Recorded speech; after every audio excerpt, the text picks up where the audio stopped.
Hello, I am Jennifer Hobson-Plattner, and today we're going to talk about academic and non-academic sources. And normally what I do is I make coffee for my classes. I bring in carts and coffee, and I get biscotti, which is this wonderful cookie that you dip in your coffee, and it has chocolate on it sometimes.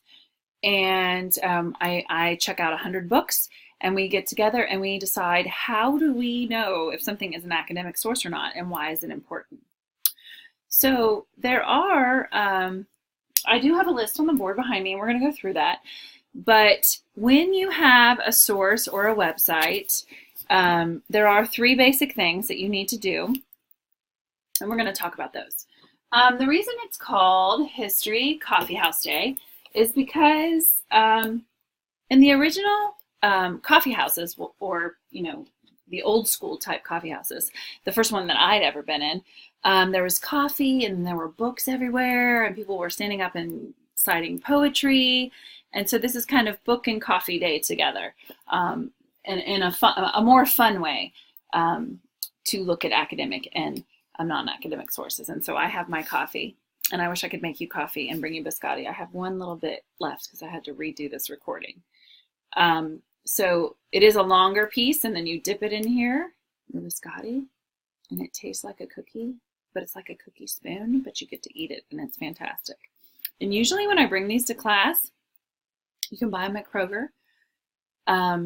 Usually people are addicted to them, and they love them so much that they begin buying them. And that's what my college roommate did for me.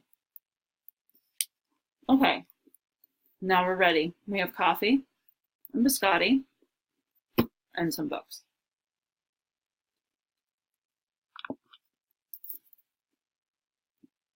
So 3 ways you can tell if a book or website is academic. First, let's do the book. The book I'm going to talk about today was a professor, one of my favorite professors at UC. He went to Harvard to get his doctorate, and he was just incredible. He was kind, he was brilliant, he was funny, and his book is all those things too. So he wrote a book called Homegrown that we read in his class right when he wrote it, and it came out. So it was super exciting. We begged him to read it, and he was like, no. It was Latin American history. He was like, no. And we were like, please let us read it. You've told us all about it this whole entire semester, your steps that you had to get there. So please let us read it. And it was fantastic. And he just talks about the origins of marijuana from Spain, when it was taken from Spain to Mexico, and just his whole process. And it was really eye-opening, and I learned a lot personally. So how do you first pick out if a book is academic? The first thing you need to do is look at the publisher. Look at the publisher, and this one is the University of North Carolina Press at Chapel Hill. All right, so there's the publisher, okay? And this is really important because if it's a university press, it most always is academic, okay? Because they focus on academic publishing, all right? Then you would look up, if you still don't know, because not every academic book is written by or is published by a university press, but that's a good indicator. Then you look at the person who wrote it, and you can look them up. Usually, just Google them. And of course, I did that with my professor, Isaac Campos, and found out that he went to Michigan University, or I'm sorry, the University of Michigan for his undergrad, and he went to Harvard for his PhD. And he is a history professor and a historian, and he is an expert in his field, which is Latin America and the history of drugs. Okay, so there's some others, and we're going to get to those. So, grab any book. I was going to show you one. Here's Seabiscuit. Okay, and I went ahead and looked to see if this is academic, and it's Random House by New York. So I don't know. Okay, that's not a university press, so I'm not convinced.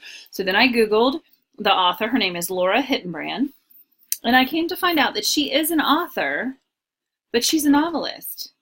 She is not an expert. She's not a historian. She's not considered an expert in her field of horses or that sort of thing. That doesn't mean it's not a good book and there's value in it. It just means that there's just a difference, okay? It can't be used for concrete arguments. Novels can be used in papers, but you just have to say it's a novel so we know that it's not, an academic source. This next book I looked at, Beverly Hills Country Club. It was a country club that burned down and many people died in the Cincinnati area. It was actually I believe it's in Newport or in Northern Kentucky. And I did look up the two authors, Earl W. Clark and Alan J. Singer. Oh, we're supposed to look at the publisher first, so sorry. Arcadia Publishing. So I've never heard of Arcadia Publishing, so I don't know. So it's still a little sketchy. So I looked up the authors, and one of them, Alan Singer, is a historian. Okay, so it looks like that could be definitely academic. Another way to tell is the footnotes. Are there footnotes? Are there documented bibliography? Because if you look in Homegrown, there are pages and pages and pages because historians have to prove their points. They have to prove it. So you can just see, the list of footnotes numbered in the back of the book. And then throughout the book, you'll find the corresponding numbers and you can look at it to see where he got that information. So now what we're going to do, since those are the three ways you can tell, also if it's a website, you need to look up who paid for it. Obviously, if you are arguing something about maybe Rockefeller or oil industry, and you look on a website that is paid for by the oil industry, you may want to rethink that because it's going to be biased towards the oil industry. Or let's say that you're arguing, well, it doesn't matter what you're arguing, but if it's paid by the oil industry, it's going to be biased and lean toward big business and oil industry. So it's not going to be truth. If you're looking at the same subject and you find out that it's paid for by the tree huggers of America, it's going to lean the other way. That, okay? So that's why it's super important to have an academic source because you won't find the truth. You cannot believe everything you read or see or hear. And in this day and age, it's really getting scary because we're just believing anything we see on social media, and we need to read more, okay? We need to read more and find other perspectives of experts. It's super important. Okay, so let's talk about academic and non-academic sources. Higher education is often referred to as the ivory tower, or scholarly, or being a scholar, or academia, and that's why it's called academic. And there are so many hoops you have to jump through in order to have a book like this, okay? Because there's so many people that are holding you accountable, and I'm going to show you how. At first, when I heard about, academic sources, I didn't really understand them and why they were so important. I'm going to be really honest, not until grad school. And now I really see the importance and I know why, and it makes me feel a lot better when I read. So my mom came to me a few months ago, probably 6 months ago. She said, "Oh, I have this great book about John Adams." And I was like, "Mom, who wrote it?" She's like, "Well, I don't know." And I said, "Well, who published it?" And she said, "Well, I don't know." And I said, "Well, I need to know if it's like a professor or an expert, or if it's a university press, academic source, because I can't read something and then end up teaching it to my students and it's not truth, okay? Because I'm responsible for what I pass on." So she never did give me the book, but I'll have to ask her for it, and maybe it is. Maybe it is an academic source. And I'll tell you why this is so important. So first of all, I want to say, when you're doing your research paper, it is research, okay?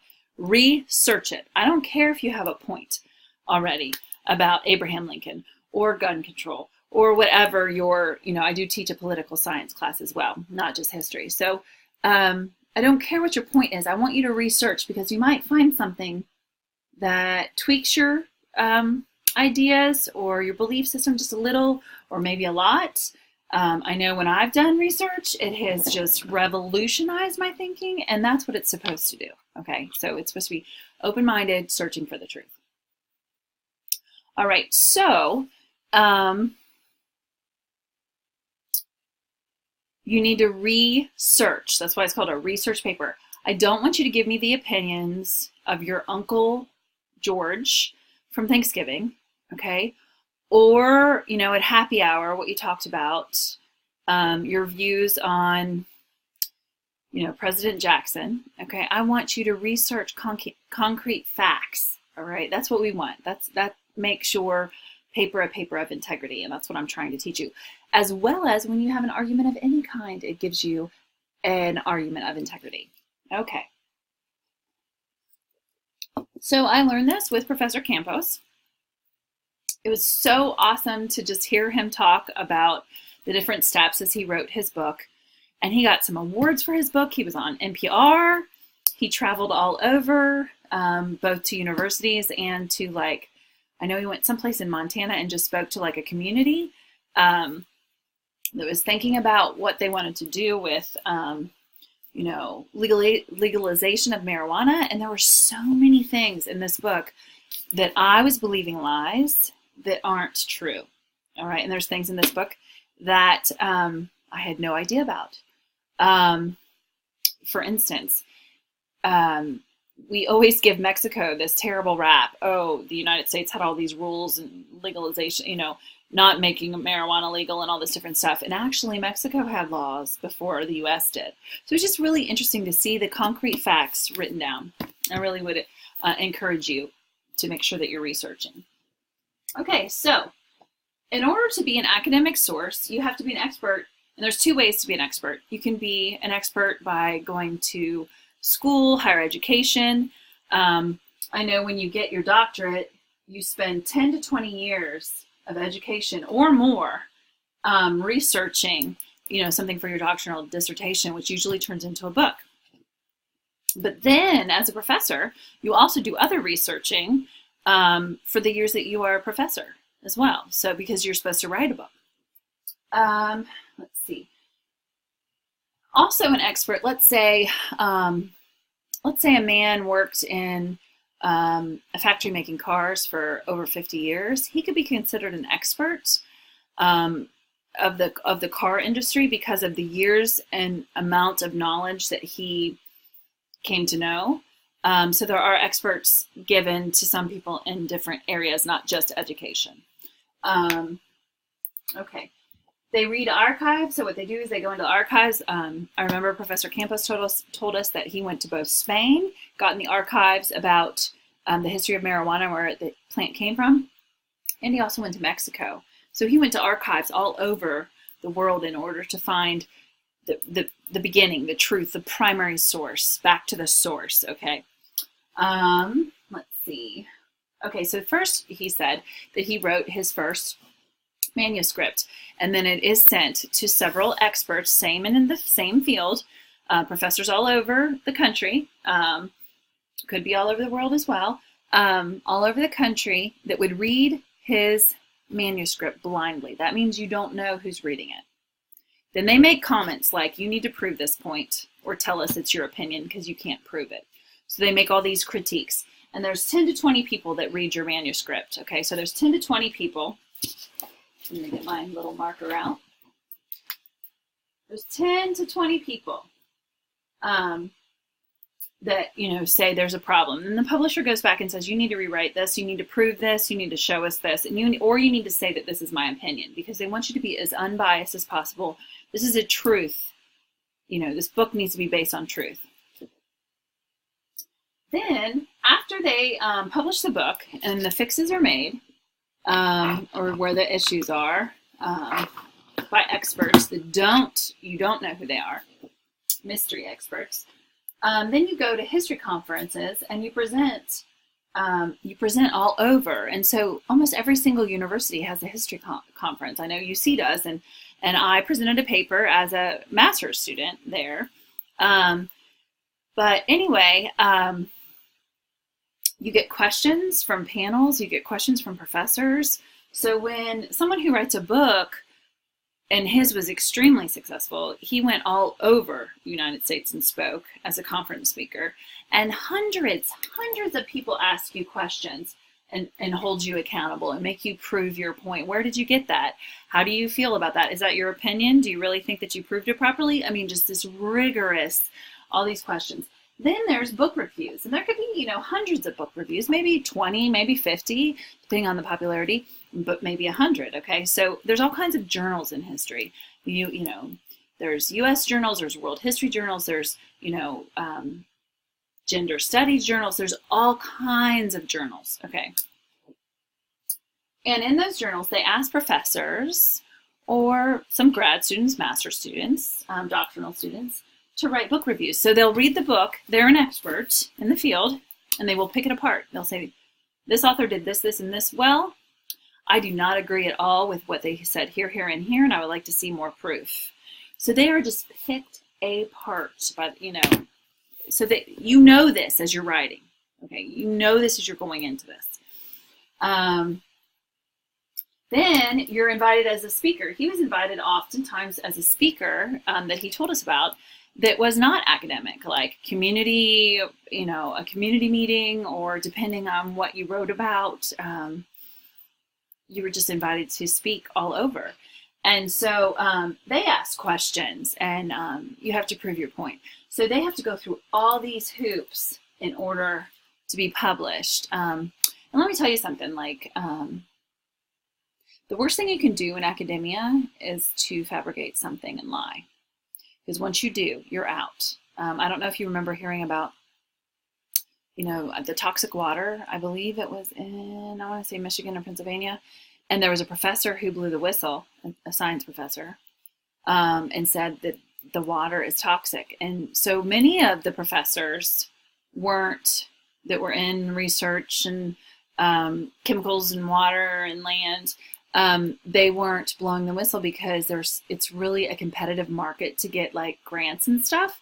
But this one professor said there's a company who is dumping poison in the water. And those professors who kept their mouths quiet, they'll never have integrity in academia again. Because first of all, it's so difficult. They do call us the ivory tower. It's so difficult to win the public's trust that when you take it away, or you lie, or you fabricate something, you ruin it for all of academia. So it's taken extremely seriously. So I hope this helps you. Like I said, if I was writing a book about John Adams, in the way that we argue and the way that we write in history, footnoting and proving and going back to the original sources, original letters, original information in archives, this is what I would have to do. Now, let's say I was just a writer writing about John Adams, not academic. Oh, I need to point this out too. There is no money in academic books. You do not make money in academic books. They're usually pricey, and usually the only people who read them. Now there are exceptions when they're really good books. Just interesting, entertaining too, which is difficult to write a truthful, entertaining book. But for the most part, they don't make very much money at all, and usually just other grad students or students of history are reading them. So they're not in it for the money. They're in it for the truth finding. Okay, that's the bottom line. Truth finding. Okay, scholars. Now, an academic source, anyone can write them. Anybody. You could write one tomorrow. There's no accountability. You don't have to go through 250 loops in order to prove your points, or 100 plus. It depends. You can make up a story with no proof. You could exaggerate. You could loosely base it on fact. But this sole purpose for writing a book that's not academic is for the money. Okay. So they want to buy a yacht, or they want to be an author, and they want to buy use it as their main source of income. So the motivation is different. You could twist the bias One thing we really don't like is to hear about a journalist writing a history book. And there is one that I actually went to a conference and heard him speak. His name is Thomas Blackman, and he wrote a book called Slavery by Another Name. And it's an excellent book. And he was an English major and a journalist, but and one of the questions was, why should we believe you? You're a journalist. But he actually went through the same steps to write it, and used footnotes and proof. And so it is an acceptable book in history. I do want to give you a terrible, terrible, terrible, terrible example. The book Mother India in 1927 was written by a woman named Catherine Mayo. She was a journalist. She didn't really know what she was talking about. She went to India and she wrote a book that absolutely made India look horrific on purpose. And later found out that she was an American. She's from New York, I believe. And she was trying to write a book to make India look bad because she had some different ties, because the United States wanted to keep the Philippines as a colony. And she, there was some different behind the scenes working, that if she wrote a scathing review of India, then England would feel the need to hang on to India as a colony, and then the US would hang on to the Philippines.